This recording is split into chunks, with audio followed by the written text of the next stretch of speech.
Si vous ne le faites pas, rien ne sera possible. Si vous essayez, au moins vous aurez un espoir. Vous avez été nombreux à nous demander une vidéo sur Jack Ma, qui est le fondateur d'Alibaba. Il a la deuxième plus grosse fortune de Chine et fait partie des 20 personnes les plus riches au monde. Dans cette vidéo, vous allez voir que lui aussi a connu la rejection.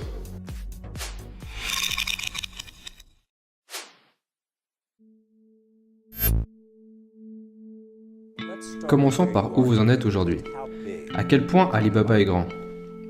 Combien de personnes se connectent tous les jours? Combien de personnes se connectent par semaine? À quelle vitesse grandissez-vous? Nous avons plus de 100 millions d'acheteurs qui se connectent à notre site tous les jours. Et nous avons créé 14 millions d'emplois en Chine, directement et indirectement. Et nous sommes passés de 18 personnes à 30 000 personnes. 18 personnes dans mon appartement et maintenant nous avons un campus entier. En comparaison à 15 ans en arrière, nous sommes grands. Mais en comparaison à 15 ans plus tard, nous sommes juste un bébé. Vous avez essayé d'entrer dans 3 universités. À chaque fois, ils vous ont rejeté. J'avais essayé, il y avait cet examen que les jeunes, en fait si vous vouliez aller à l'université, vous deviez passer cet examen. Et j'ai échoué 3 fois. Mais j'ai beaucoup échoué.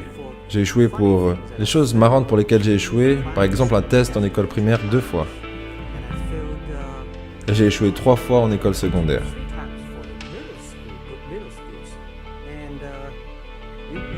Vous ne pourriez même pas y croire. À Hangzhou, dans ma ville, il n'y avait qu'une seule école secondaire, qui ne durait qu'une année. Donc on n'avait qu'une seule chance de passer de l'école primaire à l'école secondaire. Et du coup, aucune école secondaire voulait nous accepter parce qu'on était trop mauvais.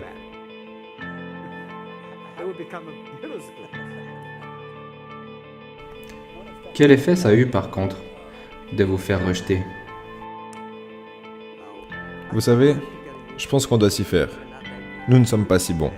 Même aujourd'hui, nous avons encore beaucoup de gens qui nous rejettent. Je pense que quand j'ai été diplômé de l'université, mais même avant ça, pendant 3 ans, j'ai essayé d'entrer à l'université. Et j'ai également postulé pour des jobs. J'ai été rejeté une 30aine de fois. Je suis allé à la police, ils m'ont dit non, tu n'es pas assez bon. Je suis même allé chez KFC. Quand KFC est arrivé en Chine, dans ma ville, 24 personnes sont venues pour un job. 23 personnes ont été acceptées. J'étais le seul refusé.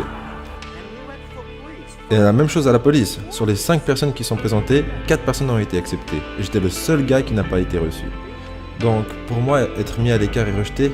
Oh, et à part ça, est-ce que je vous ai dit que j'ai postulé pour Harvard? J'ai été rejeté 10 fois. Pourquoi est-ce qu'on a autant peur de la rejection? Généralement, on n'ose pas se lancer, que ce soit avec notre projet ou simplement pour aborder une conversation, parce qu'on a peur d'être rejeté.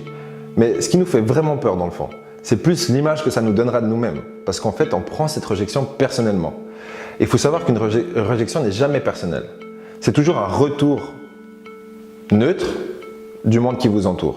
Et c'est à vous d'interpréter ce retour d'une façon pragmatique et de ne pas intégrer ce retour, d'associer ce retour à votre personne. Vous êtes la seule personne qui pouvait vous définir.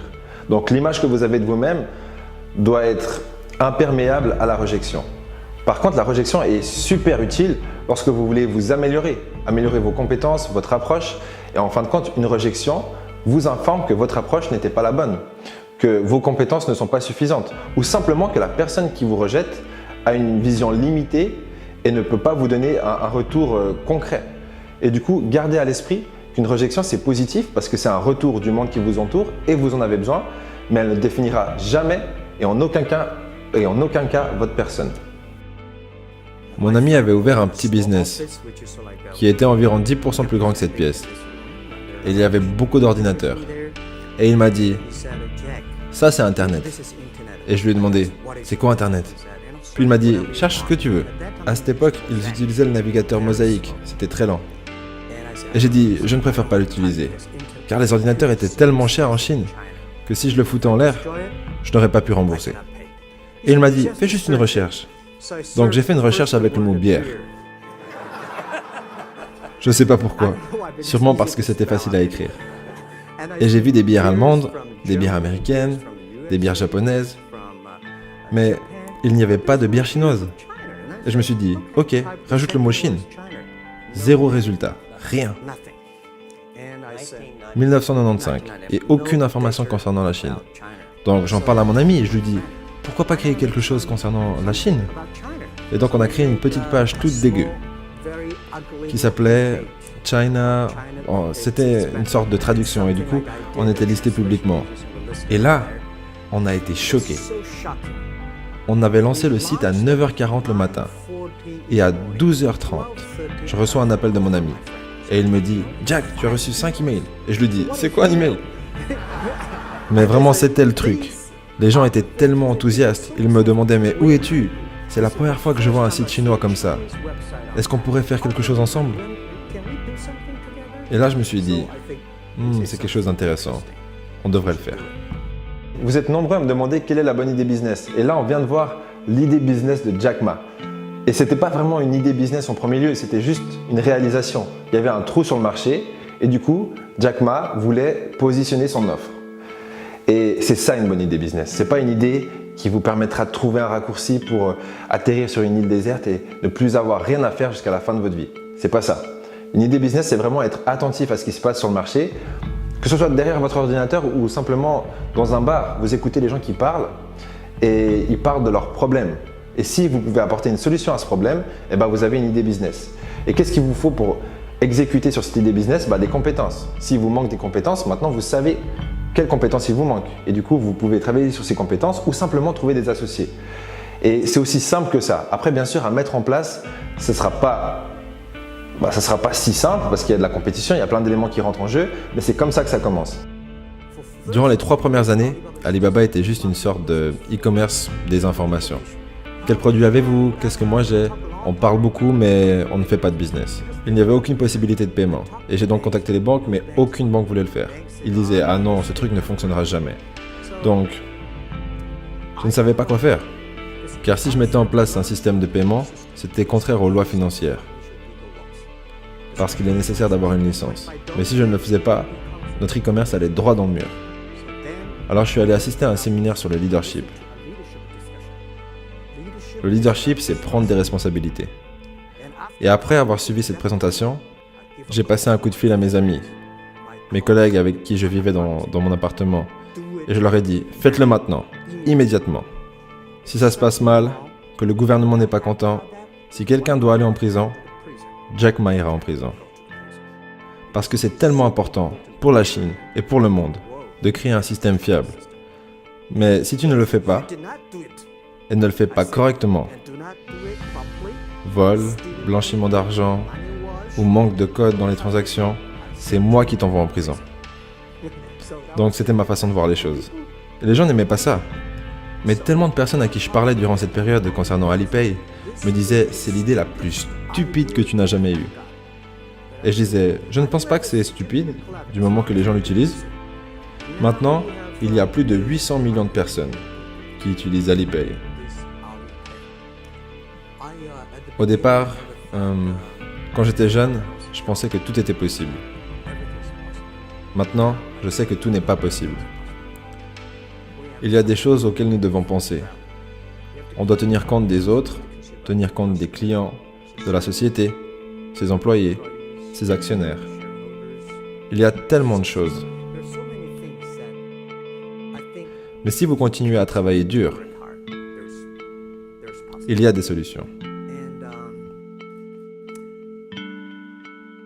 Je pense pas vraiment que j'étais très enthousiaste concernant ce qu'on faisait au départ. Durant les 5 premières années, je voulais juste survivre. Et 5 ans plus tard, C'était en 2000. oui. Et après coup, je me suis dit, waouh, la vie de tellement de gens a été changée. J'étais tellement content. Vous savez, pendant les 2-3 premières années, nous avons fait aucun revenu. 0 revenu. Mais on était tellement motivés à continuer de travailler. Vous savez ce qui s'est passé une fois? Je me souviens, une fois quand j'étais au restaurant et que j'étais en train d'essayer de régler la note. Le propriétaire du restaurant vient me voir et me dit « Monsieur, votre note a déjà été payée par quelqu'un. » Et sur la note, c'était écrit « Bonjour Monsieur Ma, je suis l'un de vos clients d'Alibaba Group ou plutôt de la plateforme Alibaba, je gagne beaucoup d'argent et je sais que vous n'en gagnez pas. J'ai donc réglé la note pour vous. Si vous ne le faites pas, rien ne sera possible. Si vous essayez, au moins vous aurez un espoir. C'était l'histoire d'un jeune homme qui rentre dans un bar pour commander un verre. Du coup, il rentre dans le bar, il commande un verre, et à sa droite, il y a un groupe de personnes. Et dans le groupe de personnes, il entend un mec qui dit « Ah merde mec, j'ai le cul qui gratte ». Et c'est comme ça que l'idée du gratte-cul est apparue. Le gratte-cul. Qui a été recommercialisé en tant que fourchette. Donc de nos jours, on mange avec ça. Enfin bref, ok, oui, je sais. La blague était pourrie, mais j'espère qu'elle vous aidera à mémoriser ce concept de problème-solution. La solution est un business en soi. Et du coup, être attentif à ce qui se passe sur le marché, c'est la règle numéro 1. La règle numéro 2, c'est d'être prêt à affronter les rejections. Ah mais un gratte-cul, quelle idée de merde! Du coup, ça sera ce qui suit. Et soyez prêt à affronter cette rejection, pas émotionnellement, mais d'une façon pertinente. Est-ce que cette idée est vraiment une idée de merde ou est-ce que les gens finiront par l'utiliser?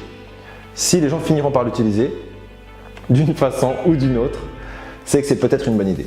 Voilà, merci à vous. Si la vidéo vous a plu, des likes, c'est jamais en trop. Un commentaire, ça nous fera également plaisir. Et je vous laisse sans plus attendre découvrir le prochain épisode. Mais juste avant ça, dans la description, il y a un livre qui s'appelle Motivation, kit de survie. Tuer le confort, votre vie en dépend et il est gratuit. Peu importe ce que vous cherchez, vous le trouverez.